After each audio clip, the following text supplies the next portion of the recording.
Hi hello ಸ್ನೇಹಿತರೆ, ನಮಸ್ಕಾರ. Welcome back to my channel. ಇವತ್ತು ನೋಡ್ರಿ, ಬುಧವಾರ ಸಂಜೆ 4 ಗಂಟೆ. ಈಗ ವ್ಲಾಗ್ನ ಶುರು ಮಾಡತ್ತೇನೆ. ಹೆಚ್ಚಾಗಿ ನನ್ನ ಮಾರ್ನಿಂಗ್ ರೂಟೀನ್ನ ನೋಡಿರ್ತೀರಿ. ಇವತ್ತು ಸಂಜೆ ಸ್ವಲ್ಪ ಫ್ರೀ ಇದ್ನಿ, ಹಾಗೆ ನಿಮ್ಮ ಜೊತೆ ಮಾತಾಡ್ತಾ ಇವತ್ತಿನ ವ್ಲಾಗ್ನ ಶುರು ಮಾಡಬೇಕು ಅಂತ ಅಂದ್ಕೊಂಡೇನಿ. ಮತ್ತೊಮ್ಮೆ ತಮ್ಮೆಲ್ರಿಗೂ ಪ್ರೀತಿಯ ಸ್ವಾಗತ.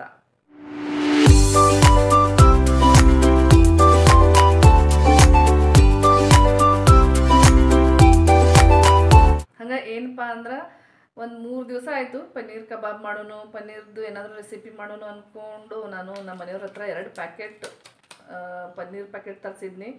200 ಗ್ರಾಮ್ದು 2 ಪ್ಯಾಕೆಟು, 200 ಗ್ರಾಮ್ದು 2 ಪ್ಯಾಕೆಟು. ಜಸ್ಟ್ ಇದನ್ನು ಕಟ್ ಮಾಡಿದ್ನಿ. ಫ್ರಿಜ್ ಒಳಗೆ ಇಟ್ಟಿದ್ನೆಲ್ಲ, ಸ್ವಲ್ಪ ಗಟ್ಟಿ ಅನ್ಸತ್ತಿತ್ತು. ಸ್ವಲ್ಪ ನಾರ್ಮಲ್ ಟೆಂಪ್ರೇಚರ್ಗೆ ಬರಲಿ ಅಂದ್ಕೊಂಡು ಜಸ್ಟ್ ಇದನ್ನು ಓಪನ್ ಮಾಡಿದ್ನಿ. ಪನ್ನೀರ್ ಕಬಾಬ್ ಮಾಡಬೇಕು ಅಂತ ತರಿಸಿದ್ನಿ. ಫೈನಲ್ ಆಗಿ ಪನ್ನೀರ್ 65 ಮಾಡತ್ತೇನೆ. ಬರ್ರಿ ಈಗ ಹೆಂಗೆ ಮಾಡೋದು ಅಂತ ತೋರಿಸ್ತೇನೆ. ನಾನು ಕೂಡ ಇಷ್ಟು ದಿವಸ ಮಾಡಿರಲಿಲ್ಲ, ಫಸ್ಟ್ ಟೈಮ್ ಮಾಡಕತ್ತೇನೆ. ನನ್ನ ಫ್ರೆಂಡ್ ಅವ್ರ ಮನೆಗೆ ಹೋಗಿದ್ನಲ್ಲ, ಅವ್ರು ಮಾಡಿದರು ಪನ್ನೀರ್ 65. ಭಾಳ ಈಸಿ ಐತಿ. ಆಮೇಲೆ ಚಿಂಟು ಸ್ಕೂಲಿಂದ ಬಂದ ತಕ್ಷಣ ಬರೀ ಅವನು ಅಲ್ಲಿ ಇಲ್ಲಿ ಹುಡ್ಕಾಡೋದೇ ಮಾಡ್ತಾನೋ ಏನು ತಿನ್ನಕೈತೆ ಅಂತ. ಸೊ ಅವ್ನಿಗೂ ತಿನ್ನಕ್ಕೆ ಕೊಟ್ಟಂಗೂ ಆಗ್ತೈತಿ, ಡಿಫ್ರೆಂಟಾಗಿ ಏನೋ ಒಂದು ಟ್ರೈ ಮಾಡ್ದಂಗೂ ಆಗ್ತೈತಿ. ಮತ್ತು ಸಂಜೆ ನಮ್ಮ ಮನೆಯವ್ರು ಕೂಡ ಈಗ ಟೀ ಟೈಮ್ ಬರ್ತಾರಲ್ಲ, ಅವ್ರಿಗೂ ಹೊಸದೇನಾದರೂ ಮಾಡ್ಕೊಡೋಣ ಅಂತ ಅಂದ್ಕೊಂಡಿದ್ನಿ. ಪನ್ನೀರ್ 65 ಮಾಡೋಕ್ಕೆ ಪನ್ನೀರ್ನ ನಾನು ಈ ರೀತಿ ಕಟ್ ಮಾಡ್ಕೊಳತ್ತೇನೆ. ಫುಲ್ ಸ್ಕ್ವೇರ್ ಶೇಪ್ ಒಳಗಿರಬೇಕು, ಅಂದ್ರನ ಒಂಥರ ನೋಡೋಕ್ಕೂ ಚಂದ ಮತ್ತು ಹೋಟೆಲ್ ಸ್ಟೈಲು ಅನ್ನಿಸ್ತಾವು. ಎರಡನ್ನೂ ನಾನು ಇದೇ ರೀತಿ ಕಟ್ ಮಾಡ್ಕೊಂಡೀನಿ, 2 ಪ್ಯಾಕೆಟ್ ಪನ್ನೀರ್ನ. ಹೆಚ್ಚಾಗಿ ಈವ್ನಿಂಗ್ ಸ್ನ್ಯಾಕ್ಸ್ ನಾನು ಮಾಡೋದು ಕಮ್ಮಿನ. ಮಧ್ಯಾಹ್ನ ಅಡುಗೆ ಮಾಡಿರ್ತೇನಲ್ಲ, ಮತ್ತು ಅದಾದ್ಮೇಲೆ ಮತ್ತೆ ಮಾಡೋದು ಅಂದ್ರೆ ಒಂಥರ ನನಗೂ ಟಯರ್ಡ್ ಆದಂಗೆ ಆಗಿಬಿಡ್ತೈತಿ. ಜೊತೆಗೆ ಏನಂದ್ರೆ ನಮ್ಮ ಮನೆಯವ್ರು ಕೂಡ ಈ ಟೈಮ್ನಾಗ ಇರೋದೇ ಇಲ್ಲ. ಅವ್ರು ಬರೋದನ್ನು 7 ಗಂಟೆ.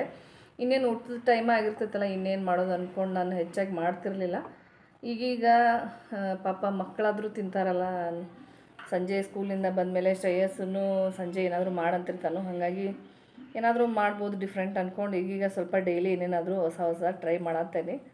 ಬರೀಗ ಇದಕ್ಕೆ ಎಲ್ಲ ಇಂಗ್ರೀಡಿಯೆಂಟ್ಸ್ನು ಸೇರಿಸಿ ಮ್ಯಾರಿನೇಟ್ ಮಾಡೋನು. ಮೊದಲಿಗೆ ನೋಡಿರಿ, ಮ್ಯಾರಿನೇಟ್ ಮಾಡೋಕ್ಕೆ ಒಂದು 4 ಚಮಚದಷ್ಟು ಮೈದಾ ಹಿಟ್ಟನ್ನು ಸೇರಿಸ್ಕೊಳತ್ತೇನೆ.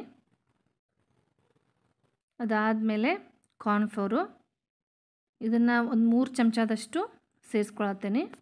ಅದಾದಮೇಲೆ ಖಾರಕ್ಕೆ ಅನುಗುಣವಾಗಿ ಅಚ್ಕಾರದ ಪುಡಿ ಸೇರಿಸ್ಕೊರಿ. ಹಂಗೆ ಸ್ವಲ್ಪ ಪೆಪ್ಪರ್ ಪೌಡ್ರನ್ನ ಸೇರಿಸ್ಕೊಳತ್ತೇನೆ. ನೆಕ್ಸ್ಟು ಜಿಂಜರ್ ಗಾರ್ಲಿಕ್ ಪೇಸ್ಟ್, ನೀವು ಮನ್ಯಾಗನ ಮಾಡಿರುವಂಥದ್ದು ಇದ್ರೆ ಸೇರಿಸ್ಕೋಬೋದು.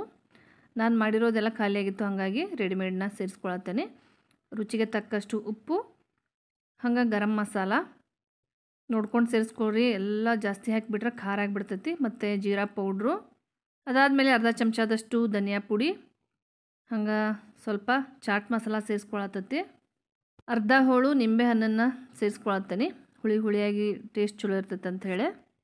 ಹಂಗೆ ಕಲರ್ ಚಲೋ ಬರಲಿ ಅಂತ ಒಂದು 1/2 ಚಮಚದಷ್ಟು ಅರಿಶಿನ, ಹಾಗೆ ಮೊಸರನ್ನ ಸೇರಿಸ್ಕೊಂಡು ಈಗ ಎಲ್ಲ ಇಂಗ್ರೀಡಿಯೆಂಟ್ಸ್ನು ಚೆಂದಾಗೆ ಮಿಕ್ಸ್ ಮಾಡ್ಕೋಬೇಕು. ಕಾಮನ್ನಾಗಿ ಪನ್ನೀರ್ ಒಂದು ಬಿಟ್ಟು ಉಳಿದಿರೋ ಎಲ್ಲ ಇಂಗ್ರೀಡಿಯೆಂಟ್ಸ್ ಮನೆಯಾಗಿದ್ದೇ ಇರ್ತಾವಲ್ಲ, ಹಾಗಾಗಿ ಪಟ್ ಅಂತೇಳಿ ಮಾಡ್ಕೊಂಬಿಡ್ಬೋದು ಸಂಜೆ ಟೈಮು. ಮತ್ತೇನಾದರೂ ಈ ಚಳಿ ಮಳೆಗೆ ಸಂಜೆ ಹೊತ್ತು ಏನಾದರೂ ತಿನ್ನಬೇಕು ಅಂತ ಅನಿಸ್ತಿರ್ತೈತೆ ಯಾರಿಗೇ ಆಗಲಿ. ಅಂಥ ಟೈಮ್ನಾಗೆ ಒಂದು ರುಚಿ ಕೊಡ್ತಾವೆ ಇವು ಬಾಯಿಗೆ. ವಾರದಾಗ ಒಂದು ಸಾರಿ ಆರಾಮಾಗಿ ಮಾಡ್ಕೋಬೋದು. ಈಗ ನೋಡಿರಿ, ಚೆಂದಾಗೆ ಎಲ್ಲ ಇಂಗ್ರೀಡಿಯೆಂಟ್ಸ್ನು ಮಿಕ್ಸ್ ಮಾಡ್ಕೊಂಡಾದಮೇಲೆ ಒಂದು ಮುಚ್ಚಳ ಮುಚ್ಚಿ ಅರ್ಧ ಗಂಟೆ ಮ್ಯಾರಿನೇಟ್ ಆಗಕ್ಕೆ ಬಿಡತ್ತೇನೆ. ಹಂಗೆ ನೋಡಿರಿ ಫ್ರೆಂಡ್ಸ್, ಈಗ ಟೈಮು 5:10. ನಾನು ಪನ್ನೀರ್ 65 ಮ್ಯಾರಿನೇಟ್ ಮಾಡಬೇಕು ಅಂತ ಇಟ್ಟಾಗ 4:15 ಏನೋ ಆಗಿತ್ತು. ಹೆಚ್ಚು ಕಮ್ಮಿ 1 ಗಂಟೆ ಮ್ಯಾರಿನೇಟ್ ಆಯಿತು. ಚಲೋ ಆಯಿತು. ಜಸ್ಟ್ ಮ್ಯಾರಿನೇಟ್ ಆಗ್ತಿತ್ತಲ್ಲ, ಅಷ್ಟು ಚಲೋ ಬರ್ತಾವೆ ಟೇಸ್ಟು. ಈಗ ನಮ್ಮ ಚಿಂಟು ಕೂಡ ತಿನ್ನೋದಕ್ಕೆ ಫುಲ್ ರೆಡಿಯಾಗಿ ನಿಂತಾನು ಅಲ್ಲ ಚಿಂಟು? ಫುಲ್ ಎಕ್ಸೈಟ್ಮೆಂಟ್ನಾಗ ಅದಾನು. ಮೊನ್ನೆ ಪನ್ನೀರ್ ತಂದಾಗಿಂದನೂ ಡೈಲಿ ಕೇಳೋ ಯಾವಾಗ ಮಾಡ್ತಿ ಅಂತ. ಈಗಂತೂ ಹೆಂಗಾಗೈತಿ ಅಂಥೇಳಿ ಫುಲ್ ಕ್ಯೂರಿಯಾಸಿಟಿ ಒಳಗದಾನು. ಇಲ್ಲೇ ಓಡಾಡತ್ತಾನು. ಪನ್ನೀರ್ ನಾನು ಏನು ಮ್ಯಾರಿನೇಟ್ ಮಾಡೋಕ್ಕಿಟ್ಟನಲ್ಲ, ಇಲ್ಲೇ ಬೌಲ್ ಸುತ್ತಮುತ್ತನ ಓಡಾಡಕತ್ತಾನು. ಮಾಡಬೇಕೀಗ. ನೋಡ್ರಿಲ್ಲೇ ಎಲ್ಲ ಮ್ಯಾರಿನೇಟ್ ಆಗಿದ್ದಾವು. ಇನ್ನೇನಿಲ್ಲ, ಪಟ್ ಅಂತೇಳಿ ಎಣ್ಣೆ ಒಳಗೆ ಫ್ರೈ ಮಾಡೋದು. ಮತ್ತೇನಂದ್ರೆ ಇದನ್ನೇನು ಮಾಡೋದೇನು ಭಾಳ ಟೈಮ್ ಹಿಡಿಯೋಂಗಿಲ್ಲ, ಭಾಳ ಇಂಗ್ರೀಡಿಯೆಂಟ್ಸು ಏನು ಬೇಕಾಗೋದಿಲ್ಲ. ಬೇಗ ಮಾಡ್ಕೊಂಡ್ಬಿಡ್ಬೋದು. ನೋಡ್ರಿ, ಈಗ ಪನ್ನೀರ್ 65 ಮಾಡೋಕೆ ರೆಡಿಯಾಗಿ ನಿಂತೇನಿ. ಎಣ್ಣೆ ಕಾಯಕ್ಕಿಟ್ಟೇನಿ ಮತ್ತು ಬೌಲ್ ಇಲ್ಲೇ ಐತಿ.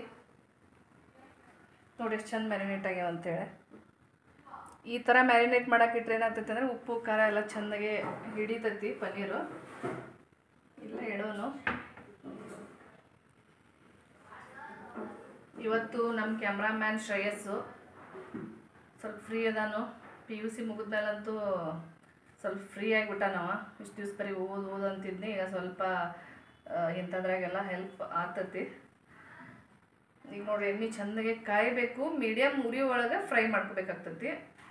ಜಾಸ್ತಿ ಉರಿ ಇಟ್ಕೊಂಡು ನಾವು ಫ್ರೈ ಮಾಡ್ಕೊಂಡ್ಬಿಟ್ರೆ ಏನಾಗ್ಬಿಡ್ತೈತಿ, ಮ್ಯಾಲೆ ಅಷ್ಟೇ ಕಲರ್ ಚೇಂಜ್ ಆಗ್ತಾವೆ, ಒಳಗೆ ಹಸಿ ಹಸಿ ಅನಿಸ್ತದೆ ಪನ್ನೀರು. ಸೊ ಹಾಗಾಗಿ ಪೂರ್ತಿ ಎಣ್ಣೆ ಕಾಯಿಸಿ ಉರಿನ ಮೀಡಿಯಮ್ ಒಳಗೆ ಇಟ್ಬಿಡ್ಬೇಕು. ನೋಡ್ರಿ ಈಗ ಕಾಯತೈತೆ ಎಣ್ಣೆ. ಮತ್ತು ಈ ಕಬ್ಬಿಣದ ಕಡಾಯಿ ಎಲ್ಲಿ ತಂದಿರಿ ಅಂತ ಭಾಳ ಜನ ಕೇಳ್ತಿರ್ತೀರಿ. ಇದನ್ನು ನಾನು ನಮ್ಮ ತವ್ರ ಮನೆಯಿಂದ ತಂದೆ, ದೊಡ್ಡ ಗಿಫ್ಟ್ ಅಂತ ಹೇಳ್ಬೋದು. ಅಲ್ಲಿಗೆ ಹೋದಾಗ ಏನಾದರೂ ನಂಗೆ ಚಲೋ ಅನಿಸಿತ್ತಂದ್ರೆ ಒಂದು ಏನಾದರೂ ಎತ್ಕೊಂಡು ಬಿಟ್ಟಿರ್ತೇನೆ. ಈ ಕಡಾಯಿ ಭಾಳ ಇಷ್ಟ ಆಯಿತು. ಹಾಗಾಗಿ ನಮ್ಮ ಮಮ್ಮಿಗೆ ಹೇಳಿ ನಂಗೆ ಇದು ಬೇಕು ಅಂತ ತೊಗೊಂಡು ಬಂದು. ಮತ್ತು ಮೊನ್ನೆ ಒಂದು ಕುಕ್ಕರ್ ತಂದೇನೆ. ಅವ್ರು ಯೂಸ್ ಮಾಡಕತ್ತಿದ್ರು ಆಲ್ರೆಡಿ. ಆದರೂ ನಂಗೆ ಇದು ಬೇಕಾ ಕುಕ್ಕರು, ಕರೆಕ್ಟ್ ಐತಿ ನಮ್ಮ ಫ್ಯಾಮ್ಲಿಗೆ 4 ಜನಕ್ಕೆ ಅಂತ ಹೇಳಿ ಒಂದು ಕುಕ್ಕರ್ ತಂದೇನೆ. ಅದೇ ಥರದ ಕುಕ್ಕರ ನೋಡತ್ತಿದ್ನಿ. ಮತ್ತು ಅಲ್ಲಿ ತಲ ಫೈನಲ್ ಆಗಿ ಅಲ್ಲಿಂದನ ತೊಗೊಂಡು ಬಂದು ಎಕ್ಸ್ಟ್ರಾ ಅದಾವಂದ್ರು. ಹಾಗಾಗಿ ನಾವೊಂದು ತೊಗೊಂಡು ಬಂದು. ಈಗ ಬರ್ರಿ, ಈಗ ಎಣ್ಣೆ ಚೆಂದಾಗಿ ಕಾದೈತಿ, ಮಾಡೋನು. ಈಗ ಒಂದೊಂದೇ ಪನ್ನೀರ್ ಕ್ಯೂಬ್ಸ್ನ ಬಿಡೋನು. ನಾನು ಎಕ್ಸೈಟ್ಮೆಂಟ್ನಾಗ ಅದೇನಿ, ಯಾಕಂದ್ರೆ ಫಸ್ಟ್ ಟೈಮ್ ಮಾಡತ್ತೇನಲ್ಲ. ಹಾಗಾಗಿ ಮೇನ್ ಏನಂದ್ರೆ ನನಗೆ ಒಂದು ಮೈಕ್ ಬೇಕಾಗೈತಿ.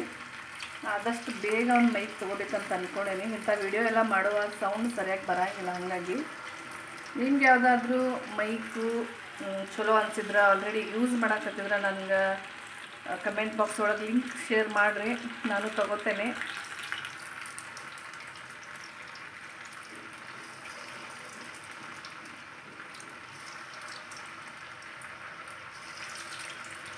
ನಮ್ಮ ಹೆಲ್ತಿಗೂ ಭಾಳ ಚಲೋ, ಆರೋಗ್ಯಕ್ಕೆ. ವಾರದಾಗ 1-2 ಸಾರಿ ಆದರೂ ಇದನ್ನು ಮಾಡ್ಕೊಂಡು ತಿನ್ನಬೇಕು. ಇದ್ರದ್ದು ಯಾವುದೇ ಪನ್ನೀರ್ ಪಲಾವ ಆಗಲಿ, ಇದ್ರದ್ದು ಗ್ರೇವಿ ಆದರೂ ಮಾಡ್ಕೊಂಡು ತಿನ್ನಿರಿ ಪೂರಿ ಜೊತೆ.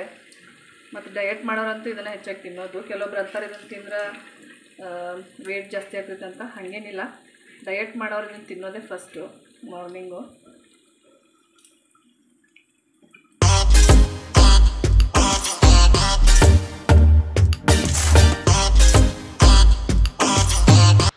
ನೋಡ್ರಿ, ಈಗ ಎಷ್ಟೆಷ್ಟು ಕಲರ್ ಚೇಂಜ್ ಆಗ್ಯಾವಲ್ಲ ಅಷ್ಟೆಷ್ಟು ತೆಗಿತೇನೆ, ಮತ್ತೆ ಹೊತ್ಬಿಡ್ತಾವೆ. ಬಿಸಿ ಬಿಸಿಯಾಗಿರುವಂತಹ ಪನ್ನೀರ್ 65 ರೆಡಿ.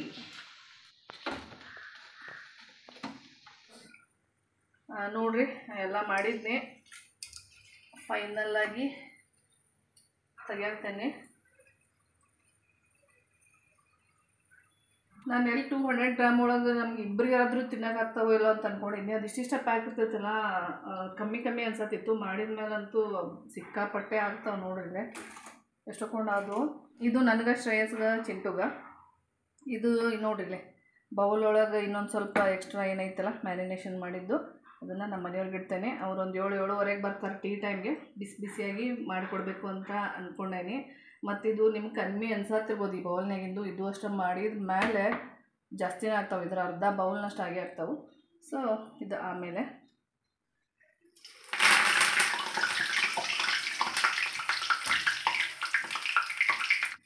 Fry ಮಾಡ್ಕೊಂಡಿರುವಂತಹ ಕರಿಬೇವನ್ನು mix ಮಾಡ್ಕೊಳತ್ತೇನೆ. ನೋಡಿ, ಸೌಂಡ್ಗೆ ಎಷ್ಟು ನಿಮ್ಗೆ ಗೊತ್ತಾಗತ್ತಿರ್ಬೋದು ಎಷ್ಟು ಕ್ರಿಸ್ಪಿಯಾಗಿ ಬಂದಾವಂತ.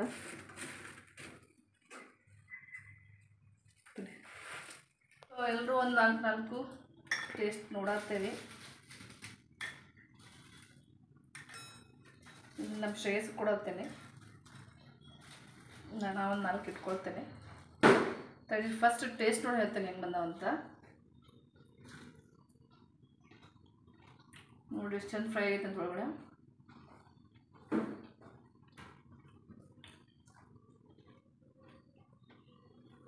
ಟೇಸ್ಟ್ ಮಸ್ತ್ ಐತಿ. ಉಪ್ಪು ಖಾರ ನಾನು ಸ್ವಲ್ಪ ಖಾರ ಜಾಸ್ತಿ ಇರಲ್ಲ ಅಂತ ಖಾರದ ಪುಡಿ ಹಾಕಿದ ಖಾರ ಅಷ್ಟೊಂದೇನು ಖಾರ ಅನಿಸುತ್ತೆ. ಕರೆಕ್ಟ್ ಐತಿ. ಮೊಸರೊಳಗೆ ಬೇರೆ ಕಲಿಸ್ತೇವಲ್ಲ, ಅದು ಹುಳಿ, ಮತ್ತು ನಿಂಬೆಹಣ್ಣು ಬೇರೆ ಹಾಕ್ತೇವೆ, ಅದು ಹುಳಿ, ಮತ್ತು ಪನ್ನೀರು ಸ್ವಲ್ಪ ಹುಳಿ ಇರ್ತೈತಿ. ಹಾಗಾಗಿ ನೀವು ಮಾಡೋದಾದ್ರೆ ನಿಂಬೆಹಣ್ಣಿನ ಹುಳಿ ಹಾಕಬೇಡ್ರಿ, ಭಾಳ ಹುಳಿ ಅನ್ನಿಸ್ತಾವೆ. ಬಾ ಹಂಗೇನು ಇಟ್ಟು ತಿನ್ನತ್ತೀಯ ಕರೆನಾ ಇಷ್ಟ ಆಯಿತು. ಸೊ ಆರಾಮಾಗಿ ಟ್ರೈ ಮಾಡ್ಬೋದು ನೋಡ್ರಿ, ಯಾವಾಗಲಾದ್ರೂ ವಾರಕ್ಕೆ ಒಂದ್ಸಾರಿ ಆದರೂ ಮಾಡ್ಕೊಂಡು ತಿನ್ರಿ. ಅಗದಿ ಈ ಮಳೆಗೆ ಚಳಿಗೆ ರುಚಿಯಾಗಿರ್ತಾವೆ ಮತ್ತು ಅಷ್ಟ ಕ್ರಿಸ್ಪಿಯಾಗಿ ಬಂದವು. ಹಂಗೆ ನೋಡ್ರಿ ನಮ್ಮ ಚಿಂಟು ಟೇಸ್ಟ್ ನೋಡತ್ತಾನು. ಹಂಗೆ ಏನು ತಿನ್ಬೇಕಂದ್ರೂ ಟೊಮೆಟೊ ಸಾಸ್ ಬೇಕೇ ಬೇಕು. ಈಗ ಹೆಂಗೆ ಅನ್ಸತೈತಿ? ಆಗಲೇ ಡ್ರೈ ಅನ್ಸತ್ತಿತ್ತು ಅನ್ನತ್ತಿದ್ದ. ಸಾಸ್ ಹಚ್ಕೊಳತ್ಲೆ ಹೆಂಗದಾವ? ಚಲೋ ಐತಿ, ಇಷ್ಟ ಆಯಿತು. ನೀವು ಮಾಡ್ಬೋದು. ನಾಳೆ ಒಂದು ಬರ್ಡೇ ಐತಿ, June 19. ಹಾಗಾಗಿ ನಾಳಿದ್ದು ಸ್ವಲ್ಪ ಚಿಂತೆ ಭಾಳ ಮಾಡತ್ತಾನು. ನಾಳೆ ಚಾಕ್ಲೇಟ್ ತೊಗೊಂಡು ಹೋಗಬೇಕು, ಕೇಕ್ ಯಾವ್ದು ತರ್ತೀರಿ, ಡ್ರೆಸ್ ಯಾವಾಗ ಕೊಡಿಸ್ತೀರಿ ಅಂತ. ಇನ್ನೂ ಡ್ರೆಸ್ ಅದು ಏನಾದರೂ ಓದ್ಕೊಂಡು ಬಾ ಈ ಥರ ಟೆನ್ಷನ್ ಇರೋದಿಲ್ಲಲ್ಲ ಅಲ್ಲ ಚಿಂಟು. ಬರ್ಡೇದು ಮಾತ್ರ ಭಾಳ ಪ್ಲ್ಯಾನಿಂಗ್ ಒಂದು ನೋಡ್ರಿ. 5:40 ಬಂತು. ಹಾಗೆ ಫ್ರೆಂಡ್ಸ್ ನೋಡಿರಿ, ಟೈಮು 7 ಗಂಟೆ ಆಗಿ 5 ನಿಮಿಷ ಆಗೈತಿ. ನಮ್ಮ ಚಿಂಟು ಈಗ ಬರೆಯೋಕೆ ಕುತ್ಕೊಂಡ. 6 ಗಂಟೆಯಿಂದನೇ ಬರೆಯೋಕೆ ಶುರು ಮಾಡಂತಾನೆ ಫ್ರೆಂಡ್ಸ್ ಜೊತೆ ಆಟಾಡೋಕೆ ಹೋಗಿದ್ದ. ಹಂಗಾಗಿ ಈಗ ಒಂದು 5 ನಿಮಿಷ ಆಯಿತು. 6 ಅಂದ್ರೆ ಅದು ಕೊನೆಗೆ 7ಕ್ಕೆ ಬಂದಿರ್ತೈತಿ. ನಾನು ಕೂಡ ಎಲ್ಲ ಕೆಲಸನೂ ಮುಗಿಸ್ಬಿಟ್ಟೇನಿ. ಈಗ ಮಾರ್ನಿಂಗ್ ಯೋಗ ಹೋಗ್ತೀನಲ್ಲ, ಹಾಗಾಗಿ ಸಿಕ್ಕಾಪಟ್ಟೆ ಟೈಮ್ ಸಿಗ್ತೈತಿ. ನಾನು ಅದಕ್ಕೋಸ್ಕರನೇ ಮಾರ್ನಿಂಗ್ ಬ್ಯಾಚ್ ಸೇರ್ಕೊಂಡೇನಿ. ಮತ್ತೇನಾಗೋದಂದ್ರೆ ಸಾಯಂಕಾಲ 6ರಿಂದ 7 ಆಗಿಬಿಟ್ರೆ ಮನೆಗೆ ಬರೋಕೆ 7-10 ಆಗಿಬಿಡ್ತೈತಿ. ಮತ್ತು ನಮ್ಮ ಮನೆಯವ್ರಿಗೆ ಬಂದಿರ್ತಾರೆ ಅವಾಗ ಟೀ ಟೈಮ್ಗೆ ಅಂತೇಳಿ ಅವ್ರಿಗೆ ಟೀ ಮಾಡಿಕೊಡ್ಬೇಕು, ಅವ್ರಿಗೆ ಊಟಕ್ಕೆ ರೆಡಿ ಮಾಡಬೇಕು. ಮತ್ತು ಇವನ್ನೆಲ್ಲಿ ಓದ್ಸೋಕೆ ಆಗ್ತಿರ್ಲಿಲ್ಲ ನನಗೆ. ಬರೀ ಅಲ್ಲೇ ಅಡುಗೆ ಮನೆಯಾಗ ಕಳ್ದಂಗೆ ಆಗಿಬಿಡೋದು. ನಮ್ಮ ಮನೆಯವ್ರು ಊಟ ಮಾಡ್ಕೊಂಡು 9 ಗಂಟೆಗೆ ಹೋಗೋಷ್ಟೊತ್ತಿಗೆ ಇವನಿಗೆ ನಿದ್ದೆ ಬಂದುಬಿಡೋದು. ಹಾಗಾಗಿ ಬೇಡಪ್ಪ ಸಂಜೆ ಬ್ಯಾಚ್ ಅಂದ್ಕೊಂಡು ಮಾರ್ನಿಂಗ್ ಬ್ಯಾಚ್ ಸೇರ್ಕೊಂಡೇನಿ. ಅಕಸ್ಮಾತ್ ನಾನು ಏನಾದರೂ ಯೋಗ ಕ್ಲಾಸ್ ಹೋಗಲಿಲ್ಲ ಅಂದ್ರೆ ನಾನು 6:30ಗೆ ಹೇಳ್ತೇನೆ. 6:30ಗೆ ಸೀದಾ ನಾಷ್ಟ ಮಾಡೋಕ್ಕನ ಶುರು ಮಾಡ್ತೀನಿ. ಮಾರ್ನಿಂಗ್ ಯೋಗ ಹೋಗೋದ್ರಿಂದ ಏನಾಗ್ತೈತಿ, ನಾನು ನಾಳೆ ಬೆಳಗ್ಗೆ ಬೇಗ ಯೋಗಕ್ಕೆ ಹೋಗಬೇಕು ಅಂತ ಬೇಗ ಮಲ್ಕೋತೇನೆ. ಮತ್ತು ನಾಷ್ಟಾದ ಏನು ಪ್ರಿಪ್ರೇಷನ್ ಇರ್ತೈತಲ್ಲ ಅದನ್ನು ನೈಟನ್ನು ಮಾಡಿಬಿಡ್ತೇನೆ. ಮತ್ತು ಅಡುಗೆ ಮನೆ ಕ್ಲೀನ್ ಮಾಡ್ತೇನೆ. ಆಲ್ಮೋಸ್ಟ್ ಎಲ್ಲ ಕಿಚನ್ ಕ್ಲೀನಿಂಗಿಂದ ಹಿಡಿದು ಪ್ರತಿಯೊಂದು ಕೆಲಸನೂ ಮಾಡಿಬಿಡ್ತೇನೆ. ಮತ್ತು ಯೋಗ ಕ್ಲಾಸ್ ಹೋಗಲಿಲ್ಲ ಅಂದ್ರೆ ಮನ್ಯಾಗ ಇರ್ತೇನೆ ಅಂದ್ಕೊಂಡು ಕಿಚನ್ನು ಹಂಗೆ ಇರ್ತೈತಿ, ಪಾತ್ರೆನೂ ಹಂಗೆ ಇರ್ತೈತಿ. ಹಂಗೆ ಮಲ್ಕೊಳಕ್ಕೆ ಹೋಗ್ಬಿಡ್ತೇನೆ. ಮತ್ತು ಮಲ್ಕೊಳ್ಳೋವಾಗೂ ಸ್ವಲ್ಪ ಮೊಬೈಲ್ ನೋಡೋಣ ಅಂದ್ಕೊಂತ ಹೋಗ್ಬಿಟ್ರೆ ಅಲ್ಲೂ ಒಂದಿಷ್ಟು ಟೈಮ್ ಹಿಡ್ದಾಬಿಟ್ಟಿರ್ತೈತಿ. ಹಾಗಾಗಿ ಮಾರ್ನಿಂಗ್ ಯೋಗ ಕ್ಲಾಸ್ ಐತೆ ಅನ್ನೋ ನೆಪದಾಗಾದರೂ ಬೇಗ ಹೇಳ್ತೇನೆ, ಬೇಗ ಕೆಲಸನೂ ಆಗಕತ್ತಾವು. ಮತ್ತು ಸಂಜೆ ಫ್ರೀನೇ ಇದ್ಬಿಡ್ತೇನಲ್ಲ, ಹಾಗಾಗಿ ಈ ಟೈಮ್ನಾಗಂತೂ ಏನು ಎಕ್ಸ್ಟ್ರಾ ಕೆಲಸ ಇರ್ತಾವಲ್ಲ ಎಲ್ಲ ಕೆಲಸಗಳು ಆಗ್ತಾವು. ಜೊತೆಗೆ ಮತ್ತು ಇವ್ನ ಜೊತೆ ಕೂತ್ಕೊಂಡು ಓದಿಸ್ಬೋದು. ಹಂಗೆ ನೋಡ್ರಿ, ಈಗ ನಮ್ಮ ಮನೆಯವ್ರು ಬಂದಿದ್ದರು, ಅವ್ರಿಗೂ ಕೂಡ ಮಾಡಿಕೊಡೋನು ಅಂದ್ಕೊಂಡು ಮಾಡಿಕೊಡ್ಬೇಕು ಅನ್ನೋಷ್ಟೊತ್ತಿಗೆ ನೋಡ್ರಿ ಇಲ್ಲಿ ಕತ್ತಿ ಹೆಂಗಾಗೈತೆ ಅಂತೇಳಿ ಹಾಲಿನ ಪಾತ್ರೆಗೆ ಕೈ ಟಚ್ ಆಗಿ ನೋಡ್ರಿ ಹಾಲೆಲ್ಲ ಬಿದ್ದು ನನಗೆ ಒರೆಸೋದ ಒಂದು ದೊಡ್ಡ ಜಡ ಆಗಿಬಿಡ್ತೈತಿ. ಈಗಾದರೂ ಜಸ್ಟ್ ಸಾಯಂಕಾಲ ಕ್ಲೀನ್ ಮಾಡಿದ್ನಿ ಕಿಚನ್ ಎಲ್ಲ.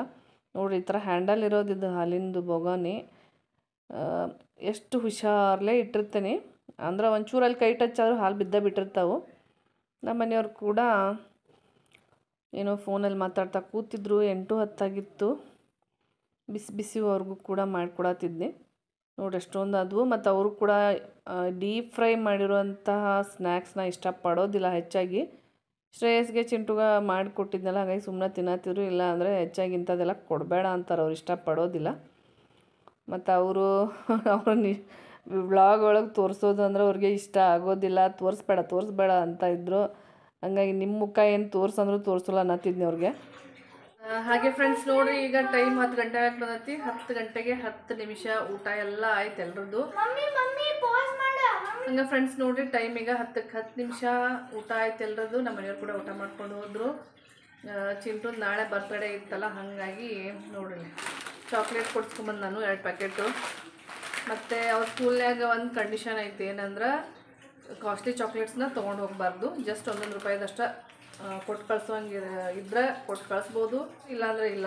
ಯಾಕಂದ್ರೆ ಒಬ್ಬರು ಕಾಸ್ಟ್ಲಿ ಒಬ್ರು ಕಮ್ಮಿ ಅಂದ್ರೆ ಮಕ್ಕಳಿಗೆ ಬೇಜಾರಾಗ್ತೈತಲ್ಲ, ಹಾಗಾಗಿ ಎಲ್ಲರೂ ಕಂಪಲ್ಸರಿ 1 ರೂಪಾಯಿದು ಚಾಕ್ಲೇಟ್ಸ್ನ ತೊಗೊಂಡು ಬರಬೇಕು ಬರ್ತ್ಡೇ ಇದ್ರೆ ಅಂತ ಹೇಳಿದ್ರು. ಸೊ ಹಾಗಾಗಿ 2 ಪ್ಯಾಕೆಟ್ ತೊಗೊಂಡ. ನೀವು ನೆಕ್ಲೆಸ್ ತೊಗೊಂಡು ಬರೋಕ್ಕೆ ಇದ್ವಿ. ನನಗಂತೂ ಇದು ಭಾಳ favourite chocolate. Chintu hand wash ಮಾಡ್ಕೊಳಂತನೂ ಸಿಕ್ಕಾಪಟ್ಟೆ ಸೌಂಡ್ ಬರತ್ತತಿ. ಆಯಿತಾ, ಅವನಿಗೆ ಒಂದು ರೂಢಿ ಏನಪ್ಪ ಅಂದ್ರೆ ನಿಂತ್ರೆ ಹೋಗೋದು, ಹ್ಯಾಂಡ್ ವಾಶ್ ಹಚ್ಕೊಳ್ಳೋದು, ಕೈ ತೊಳ್ಕೊಳ್ಳೋದು. ಏನಾದರೂ ಒಂದು ಚೂರು ಮುಟ್ರೆ ಸಾಕು ಹೋಗೋದು, ಕೈ ತೊಳ್ಕೊಳ್ಳೋದು. ಅದೊಂದು ರೂಢಿ ಆಗಿಬಿಟ್ಟೈತೆ ಅವನಿಗೆ. ಅದನ್ನೊಂದು ರೂಢಿ ತಪ್ಪಿಸ್ಕೋ, ಅದು ಒಳ್ಳೇದಲ್ಲ, ಅಷ್ಟೊಂದು ಹ್ಯಾಂಡ್ ವಾಶ್ ಮಾಡ್ಕೋಬಾರ್ದು ಅಂತ ಹೇಳ್ತಿರ್ತೇನೆ ಅವನಿಗೆ. ಏನೇ ಒಂಚೂರು ಮುಟ್ಟಿದ್ರು ಬರೋದು ಕೈ ತೊಳ್ಕೋದು ಆ ಥರ ಮಾಡ್ತಿರ್ತಾನು. ಹಂಗೆ ಮೊನ್ನೆ ರೀಸೆಂಟಾಗಿ ಅವನಿಗೆ ಬರ್ಡೇ ಡ್ರೆಸ್ ಕೊಡಿಸಿದ್ದೇವೆ ಐತಿ, ಹಂಗಾಗಿ ಇವತ್ತೇನು ತರಕ್ಕೆ ಹೋಗಲಿಲ್ಲ. ನಾಳೆ ಇನ್ನೇನಿಲ್ಲ, ಹೋಗ್ಬೇಕಷ್ಟ ಡ್ರೆಸ್ ಹಾಕ್ಕೊಂಡು ಅವನು ಎಲ್ಲ ರೆಡಿ ಐತಿ. ಕೇಕಿಗೇನು ಹೇಳಿ ಬಂದಾರಂತ. ಹಂಗೆ ಇನ್ನೇನಂದ್ರೆ ಬನ್ನೇನು ಬೇಕಾಗಿತ್ತು, ಅವನಿಗೇನು ಡ್ರೆಸ್ ಅವಶ್ಯಕತೆನೇ ಇಲ್ಲ. ಮನೆ ಒಳಗೆ ನೈಟ್ ಡ್ರೆಸ್ ಆಗಲಿ ಟಿ ಶರ್ಟ್ ಆಗಲಿ ಏನೂ ಬೇಕಾಗಿಲ್ಲ. ಇದು ಒಂದು ಡ್ರೆಸ್ ಕೊಡು, ಚಳಿ ಮಳೆ ಗಾಳಿ ಏನೇ ಇರಲಿ ಅದನ್ನಷ್ಟೇ ಹಾಕ್ಕೊಳ್ಳೋದು. ಎಲ್ಲ ಹೊಸ ಹೊಸ ಡ್ರೆಸ್ ಹಂಗೆ ಬಿದ್ದುಬಿಟ್ಟಾವು. ಮತ್ತು ಅವ್ನು ಮನ್ಯಾಗೂ ಹಾಕ್ಕೊಳ್ಳೋದಿಲ್ಲಲ್ಲ, ಹಂಗಾಗಿ ಸವಿಯೋದೇ ಇಲ್ಲ. ಹೊಸ ಹೊಸ ಡ್ರೆಸ್ ತೆಗೆದಿಟ್ಟೇನೆ. ಸಾಯಂಕಾಲ ಪನ್ನೀರ್ 65 ತಿಂದಿದ್ವಲ್ಲ, ಹಂಗಾಗಿ ಯಾರಿಗೂ ಹಸಿವು ಇರಲಿಲ್ಲ. ಜಸ್ಟು ಅನ್ನ ಮತ್ತು ನುಗ್ಗೆಕಾಯಿ ಸಾಂಬಾರು ಇವತ್ತಿನ ಸ್ಪೆಷಲ್ ಊಟ ಅಷ್ಟೇ. ಎಲ್ಲರದ್ದು ಊಟ ಆಯಿತು. ಶ್ರೇಯಸ್ ಪ್ಲೇಟ್ನೇ ಹಾಕಿಟ್ಟೇನೆ, ಅವನೊಬ್ಬ ಊಟ ಮಾಡಬೇಕು. ಹಂಗೆ ನೋಡ್ರಿ, ಈಗ ಮಲ್ಕೊಳಕ್ಕೆ ರೆಡಿ ಆಗತ್ತಿದ್ವಿ. ನಮ್ಮ ಚಿಂಟು ಏನಂದ್ರೆ ಸ್ವಲ್ಪ ನೈಟ್ ಟೈಮು ಎದ್ದು ಏನೋ ಕನಸು ಬೀಳ್ತೈತೋ ಏನೋ ಗೊತ್ತಿಲ್ಲ, ಭಾಳ ಕಿರ್ಸ್ತಾನು. ಯಾರೋ ಏನೋ ಮಾಡಕ್ಕೆ ಬಂದವ್ರಂಗೆ. ಮತ್ತು ಭಾಳ ಸಲ ಟೆಸ್ಟ್ ಮಾಡೇನಿ, ವಿಭೂತಿ ಹಚ್ಚಿ ಏನಾದರೂ ಮಂತ್ರ ಹೇಳಿಸಿ ಮಲಗಿಸಿದ್ರೆ ತೊಂದರೆ ಇಲ್ಲ, ರಾತ್ರಿ ಏನು ಹೇಳೋದಿಲ್ಲ. ಏನೂ ಇಲ್ಲ, ನಾನು ಒಂದೊಂದು ಸರಿ ಮರ್ತು ಬಿಡ್ತೇನೆ. ಹಂಗೆ ಮಲ್ಕೊಂಡ್ರೆ ಭಾಳ ಕಿರ್ಚ್ಬಿಡ್ತಾನು. ಇದು ಒಂದು ದಿವಸ ಅಲ್ಲ 2 ದಿವಸ ಇಲ್ಲ, ಒಂದು ಸಣ್ಣವಿದ್ನಲ್ಲ ಆ ಟೈಮ್ನಾಗಿಂದ ಹಿಂಗೆ ಐತಿ. ಸ್ವಲ್ಪ ಸೀರಿಯಸ್ ಆಗಿ ತೊಗೊಳ್ಳೇಬೇಕು. ನಿಮಗೇನಾದರೂ ಈ ಪ್ರಾಬ್ಲಮ್ಗೆ ಸೊಲ್ಯೂಷನ್ ಗೊತ್ತಿದ್ರೆ ಹೇಳ್ರಿ. ಗಾಳಿ ಆಂಜನೇಯ ಸ್ವಾಮಿ ತಾಯ್ತ ಕಟ್ಸಿದ್ದೀವಿ. ಮತ್ತು ರೀಸೆಂಟಾಗಿ ನಮ್ಮ ಮನೆ ದೇವ್ರಿಗೂ ಹೋಗಿ ಬಂದ್ವಿ. ಅದಕ್ಕೆ ಏನಾದರೂ ಹಿಂಗೆ ಮಾಡ್ತಾನೇನೋ ಅಂತ. ಆದರೂ ಯಾಕೆ ಹಿಂಗೆ ಮಾಡ್ತಾನೋ ತಿಳಿವಲ್ತು. ಯಾವಾಗಾದರೂ ಮಿಸ್ ಆಗಿ ವಿಭೂತಿ ಹಚ್ಚಲಿಲ್ಲ, ಮಂತ್ರ ಹೇಳಿಸ್ಲಿಲ್ಲ ಅಂದ್ರೆ ಕಿರ್ಚೋದ ಮಾಡ್ತಾನವ.